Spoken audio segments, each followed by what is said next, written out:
chiropractic and headache, we go together like a glove fitting. It's just an amazing thing because so many options. If you look outside of chiropractic, it's an area of great frustration. But in the field of chiropractic, we can help so many people with headaches. It's just been one of those glorious things.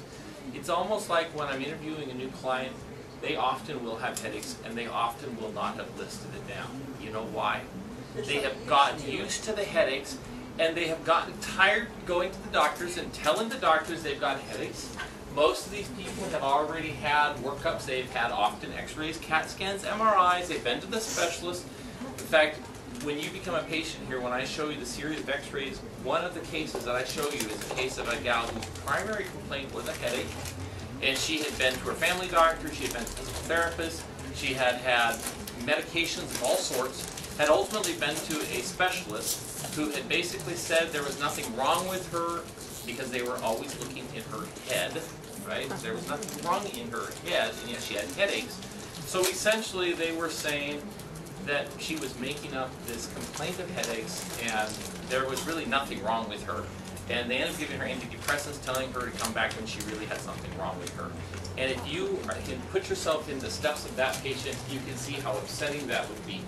So a lot of people have already been on that journey, and they've exhausted what they know to do. They have essentially given up because the doctors have given up on them. They can't find anything wrong with them. So there really isn't that. It's almost like the doctor washes their hands of the patient. And I can't tell you, patients don't know what to do. They're sitting there. I mean, this is you, and you have a condition that is like nobody else is too bad. It's like it's too bad for you. And they turn to leave, and there you're sitting, and you still have the problem, right?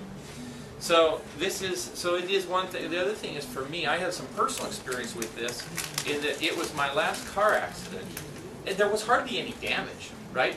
I was stopped at a light, and a kid came and tapped me from behind. Just a few $100s of damage to the car. Well, I turned my head and I saw his butt going over the front seat into the back seat, and I went, what is happening? And then guess what happened? I got hit again when no one was at the wheel. The guy was a young driver, and as it turns out, he was driving his girlfriend's car, and they had driven up from Roseburg. He wasn't supposed to have been driving, so he got scared. Well, I didn't know that, so I called the police. I said something weird's happening. So anyway, but the problem was at that point my head was turned then, and I was looking in the rearview mirror when I got hit again. And I will tell you, the headaches from that thing were unlike anything I have ever personally experienced. When people talk to me about being in a fog or just not quite being all together, I have a sense of what that's like now because I lost the ability to think spontaneously. If I had a thought, I had to I don't know how to describe this, but I had to walk that thought through the mush of my brain to the other side. Otherwise, I would lose that thought. I didn't know what was I thinking about, that sort of thing. So it was the weirdest experience for me. But people who are having headaches and things like that, they often, something isn't right, and they look at you, look in their eyes, and they're not all there, I now have a sense of what that's like. And I also am grateful because thanks to chiropractic, in fact, Dr. John came, which some of you met last week, he was the one who took care of me through that, and so I haven't had headaches again. But it was almost 2 months, and after a car accident, if you don't get rid of those headaches within about 2 months, that's a bad sign. I mean, that's going to be with you for quite a while. So we try to get rid of those things within that 2-month window with everything possible. It's so important to try to do that. So here's a cartoon, and if you'll notice this, it's called The Damn Bursts, and this is Floyd's School for Marching Bands in this building. You see all the people pouring out of here? This is the Institute for the Study of Migraine Headaches. So it's, we have to introduce a little bit of humor to this thing because it is a frustrating problem, but really it is something it needs to be addressed. And so we're going to talk about that tonight. I wrote an article for East County News on migraine headaches, and this happened several years ago, so I'll read this. This past weekend, I accompanied my wife Karen to a seminar in Dallas, as she is enrolled in an intensive program to become a certified financial planner. She's now become that and has her own practice doing that. But we were visiting with one of her colleagues who was sharing the plight of her husband with us. He takes an average of 1 large bottle of Advil per week, as well as up to 10 injections of Imitrex each month. What causes this man to subject his body to these chemicals and to lose so much productivity in his life? None other than migraine headaches. This man has all the hallmarks of being a prime chiropractic candidate, but for some reason has lived his entire life without seeking the professional services of a chiropractor. Well, so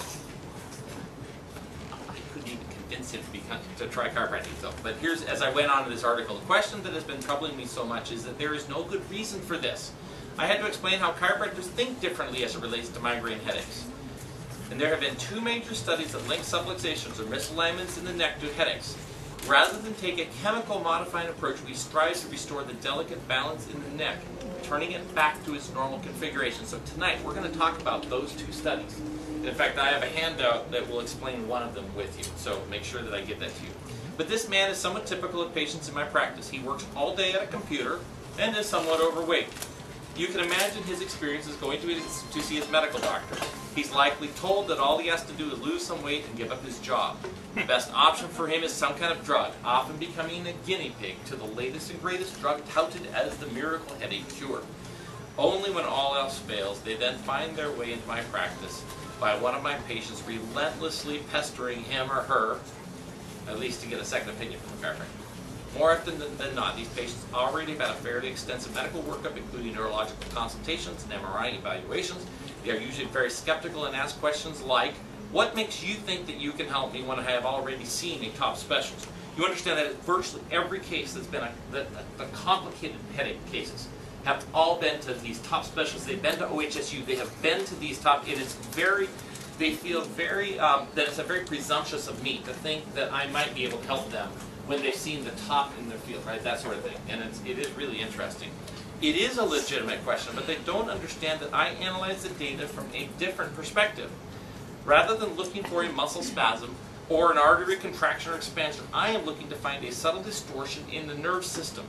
The most common cause of this nerve interference is an abnormality in either tension or pressure brought about by a misalignment or subluxation of the spine. By restoring this crucial balance in the spinal alignment, miracles occur in health and vitality. So if you're frustrated by some health problem, consulting with chiropractic makes perfect sense to me. You see, so that's really going to lay the groundwork for our conversation tonight.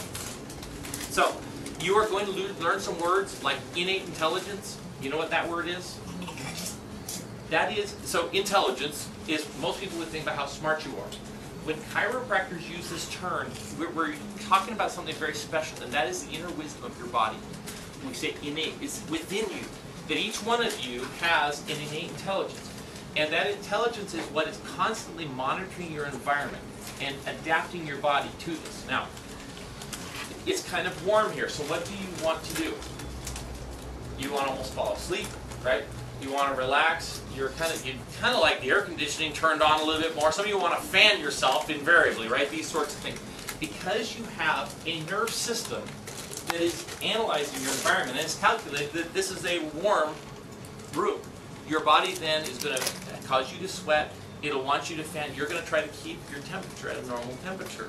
It's really fascinating, and it's because you have this innate intelligence. Now, the tie-in to chiropractic is, whatever your problem is, if the nerve system has any interference to it, it won't be able to do its job very well. Your innate intelligence will be compromised. All right? So it's kind of like, instead of having a high IQ with your body's innate response, you're kind of like one of the dumb kids. And it's not that you're stupid, and it's not that you're dumb. It's that your body can't do what it would normally be able to do if it could fully express itself. And there's no one who checks for these interference points other than a chiropractor. Now, if you think about headaches, where do you think most of the choking off of the nerve system occurs? It's in the neck. Now, if you go to your medical doctor, do you think they would agree with that?